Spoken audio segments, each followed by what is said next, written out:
up everybody, I'm Jack. Starting this channel because it's in lockdown and I'm bored, stiff. And football at the moment is the only thing that's getting me through any sort of week, day, whatever. So big Leeds fan, always have been. Back in the glory days, had a season ticket and stuff. It was for 10 years. My brother had the season ticket 10 years before that. Yeah, man. So, quick season review. Obviously, I think we've been absolutely awesome. Liverpool, amazing. Fulham was a mental game, but Fulham were like, it just felt like a championship game, didn't it? Like going for some sort of promotion or whatever, just like one of them crazy Leeds games. And they know how we play and stuff like that, so that was what it was. Sheffield were probably my favourite result so far, just because I thought we weren't very good. Well, in fairness, we were all right. A couple of great saves in that from Meslier, who's been mint, to be fair to him. But yeah, just to get wilder, really. I just found that so funny, like scoring last minute with Bamford after. I went on my Instagram and I was posting them videos of him going, "You want me to be worried about Forshaw and Bamford? You know, we haven't lost a game since Christmas." I know that was last year, but one thing I don't get about all that stuff is like I've never considered Sheffield United to be our rivals. I know it's a Yorkshire derby and stuff, but they're so far away from even being close to what I deem like a rival. I know I'm probably living back in 20 years ago when we were bouncing around top at league after 10 games, winning 10 games in on bounce and that, but I never thought a win against Sheffield would make me feel as good as it did. So, but yeah, so I think hopefully they go down this year because I can't stand that Wilder. I think he's horrendous.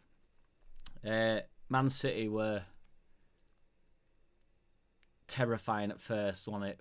Like first 10 minutes, I just thought, fair enough, like maybe levels, you know, because Liverpool sort of, it's a different type of pressure, isn't it, with Man City? So Liverpool go forward quickly as well. That's how we play, isn't it? We just sort of get the ball forward really quickly, and Liverpool do that as well. Whereas Man City, it's a strange type of pressure, isn't it? It's like they don't necessarily, I know they press forward, but they don't press the ball all the time. It's really selective when they press it. But they remain, it's like a constant pressure, like they just feel on top here rather than actually pushing onto each individual player. But then we came into it, didn't we? And we just, you know, I thought when De Bruyne hit posts and stuff, that was just mental. Like, I just thought, you know, we're going to get found out a bit here. But, I mean, I don't think we'll get found out because we've already been found out, haven't we? It's obvious what we do. Like, everybody can see what we're doing.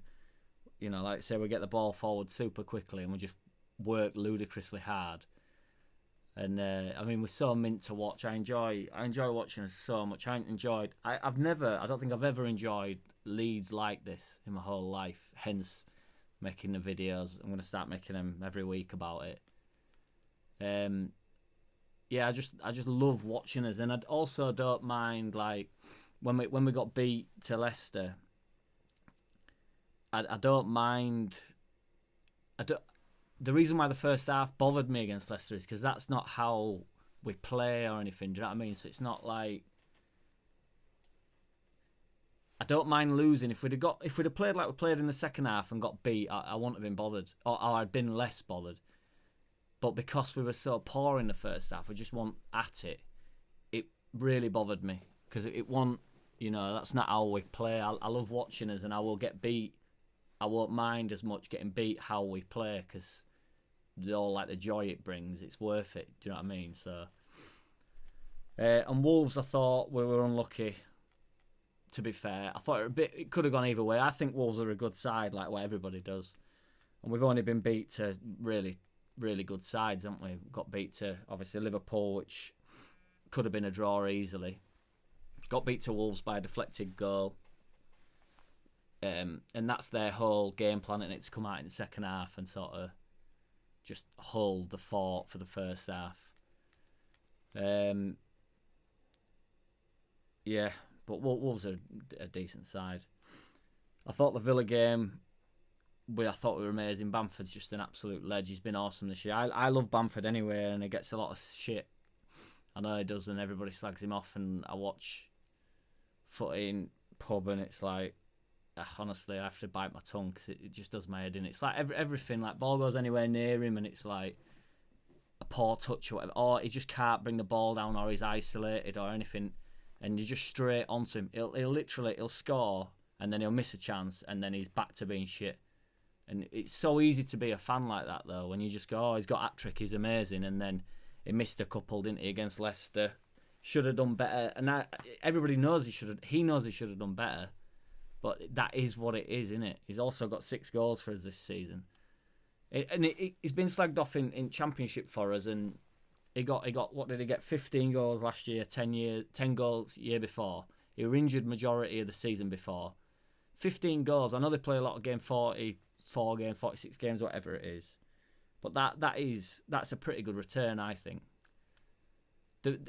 This go out and get we need a goal scorer type of nonsense talk. They don't exist, these goal scorers. Like, you don't. It's very rare that somebody bangs in 20, 30 goals in the Premiership. So if he gets anywhere, if he gets 15, 16 this year, he's had a good season, and he will be in the top 10 goal scorers. There's not many, particularly not in the top 4 teams. There's not many strikers that get double figures like 15, 12 to 15 upwards. There's not many of them about, and he will get some goals this year. So that's my quick season review. So tomorrow will be a difficult game, to be fair, against Palace. Like every single game in Premiership will be, but they're going to sit back like everybody does, try to catch us on counter. But they can do, obviously, with Zaha and Townsend. Townsend didn't play much last year, did he? But he does seem to be starting a lot of games this year. And they are good going forward, them, like the fast start and stuff. One thing I noticed, what's interesting is like Harrison and Costa. I really like both of them, obviously. I like every single Leeds player. But they aren't seem to have a very good game in the same game. And I think it's because, like my brother said this, about like, so when we played against Villa, Grealish is their main threat. So Costa was the one that sort of compensated and sat back, and then Harrison was able to get forward more. Whereas against Fulham, where Fulham just completely sat back, Harrison was less effective, and Costa was more, because Costa's more tricky. So, but when whichever one advances, the other one does sit back and sort of hold some sort of shape, like becomes more of like a part of the midfield really. And Costa didn't do much against Villa. I don't think he played bad, but he was obviously looking after Grealish a little bit more, just the same as like Ayling didn't really get forward that much against Villa, like, and he's normally absolutely everywhere, isn't he? Same with Dallas, they're just everywhere. They've been my standouts. I think Ayling and Dallas. I had a chat with my mate last year, and I love Dallas, but I wasn't sure, if I'm perfectly honest, about like the step up, and it's such a knobhead thing for me to say that, because I hate people that say stuff like that. They're professional footballers and they're all quality in their own right, but Dallas has just been amazing. I just think he personifies like Bielsa, doesn't he? Like super hard work, and he's so physical. He's so like straight in, because he had, I felt like a bit of a poor first half, like everybody did against Leicester. But there was that chance, I think it was the second goal, where it was out wide, and Dallas looked like he'd hurt his knee, to be fair, because he was holding it either the corner before, or I think it was the corner before, and he'd sort of gone over on it a bit, but he didn't put any pressure on I can't remember who the right winger was at the time. But then he whipped it in, and Vardy obviously won the header, and then that Tielemans banged it in. But he came out in the second half, and I know he scored the goal, but he came out like an absolute nutbag. And there must have been something said, because I read an article about Phillips saying that Bielsa will give like individuals a bit of a dressing down, and I'm not saying Dallas got that or deserved that, but I think potentially something's been said, and he's come out like all guns blazing, like, because I know he got booked, didn't he? Like after about 5 minutes coming out at second half, scored that goal, then got booked, and that tackle, it was just like, yeah, fair enough. He's just so up for every game. He's ace, and like Ayling's been amazing. like getting forward and stuff. I've always liked Ayling anyway. I've always liked them all, as I keep saying. But Ayling's been ace. He's been like, he seems to drive us forward all the time. Like whenever he picks up the ball, he's the one that really wants to drive us. Like if the game goes a little bit dead, he's urgent all the time. Like he wants to go. Like even if he's not running with the ball, or even if he's not playing it forward, which he normally does, he knows that we've got to get sort of the pace going, and he manages to set it really well. But yeah, so we'll see what happens tomorrow. Whether Zaha, I think, does Zaha line up on left hand side? They've sort of played two up top though, I think, Palace. So Zaha sort of sits in, but he does come out wide. So if he's on left, it'll obviously be Costa, but he sometimes they swap, don't they, quite a lot. So, but I mean, Harrison will be all right with it. I think he'll be able to get in behind Harrison, really. They've conceded quite a few goals, I think, haven't they, Palace? Are they behind us? I've got table here. Yeah, fucking hell. So we're 12th, they're 13th, both on 10 points. They've conceded 11, we've conceded 13, which doesn't mean out. They've scored 8, we scored 13, as everybody knows. We're banging them in when they go in. But yeah, we'll just see what happens with that. I'll do like a little post-match thing as well on Sunday, because there's no point me banging on about potential team start lineups and what have you. And I'm going to do a video on Phillips to see what people are saying, if I get any sort of comments or all. We'll see what people are saying on like possible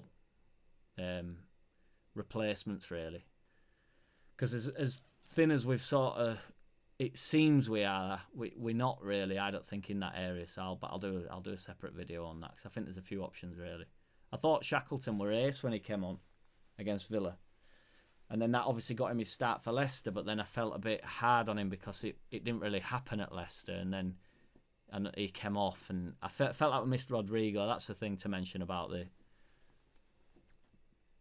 season so far, just with signings. I think Rodrigo's come into it. I knew he'd be good for us, and I think he'll be mint. He's got like a bit of touch of class, hasn't he, like Hernandez does, and I think he'll be ace. I think Cox had obviously a couple of errors. Never know whether you call him Cock or Koch, but I'm going to go with Cock because it's funnier. A couple of errors. I thought he was unlucky really against Liverpool, apart from that Van Dijk corner, which were pretty shit. And then the poor pass last week, but it were pounding it down, wasn't it? And ball was sticky, I thought, in general, and we had all the ball all the time. Like, they were just going. They did look really threatening on attack though, but I think Cock, I think he was amazing. First half at Wolves, I think it was. I just thought he absolute like beast mode. He was just eating everything up that came his way. Rafinha, I watched him. I know he's got injured, which is a shame. I don't know. I haven't heard anything about whether he's back or not. I know Bielsa's had a press conference, but I've not seen that yet. So I'm gonna hopefully, but I don't know whether he's a doubt. If anybody knows, whack it in comments. But he's looked really sharp, I felt like, when he came on. Like some balls he's played through, and so he just looks like instant, like he wants to go. Like he's really sharp, quick. I know Pov's not a signing as such, Pervader, but he's my absolute dude. I think he'll be an absolute beast. Like, I knew we'd use him more. My mate actually said that as well last year. He said he'll get used a surprising amount next year, and I do believe that. I think he'll get really a lot of use out of him. I thought when he brought him on against Man City, that were a huge move, like a ballsy move from Bielsa. We all know he's god and proper ballsy, like. But I thought that were a big moment for him, really, and he proper took it, didn't he? Took game to him, really. So yeah, and then obviously not yet seen Llorente, but I watched that Portugal game just because he was playing obviously up against Ronaldo, and I thought he bossed him, to be fair. But ended up watching. I hate international weeks, man. They absolutely kill me. So like when it finishes this Saturday, I just can't be arsed. They ball the shit out of me. Like, I live for club football, I live for Leeds football. And like, to be fair, now Leeds in Premiership, I can't really be bothered with Champions League or all. It doesn't bother me as much. I used to watch them all, but yeah. So And in that under-23s game where Raf scored and Pov scored, they were literally, me and my mate were watching that, and they were taking the piss. We were literally laughing, me and my mate, like, it was so funny. They were wanting all back heels and stuff. They were just mint.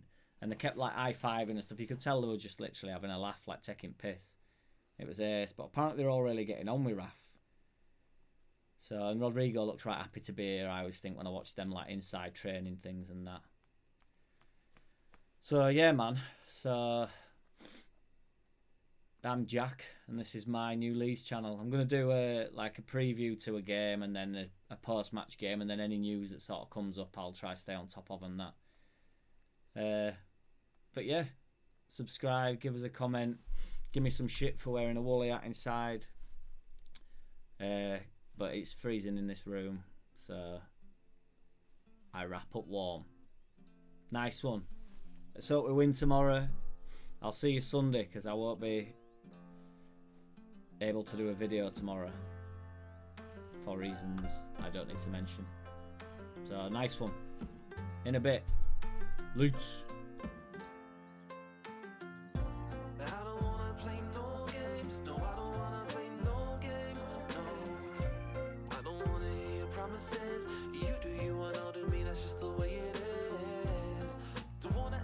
Surprises why I ask no questions, so I get no lies. The rise and falls through it all. Will you be there? I guess I'll find out. I don't wanna play no games. I don't wanna play no games. No. I love myself. If that makes you feel uncomfortable, go talk to someone else. I don't kiss and tell. I don't play with hell. Please don't try to pigeonhole me into something I repel. I'm the envy of your fiction frenzy endings. You're pretending while I'm getting, you're not letting. I'm protecting myself. I'm everything and something else. I'm a pain in the neck when I know that I am correct. And yes, I think I'm the best. I'm thinking less. I'm passing every test. Nevertheless, I'm still depressed. I'm obsessed. I question every single one of my regrets. Drinking myself into a mess.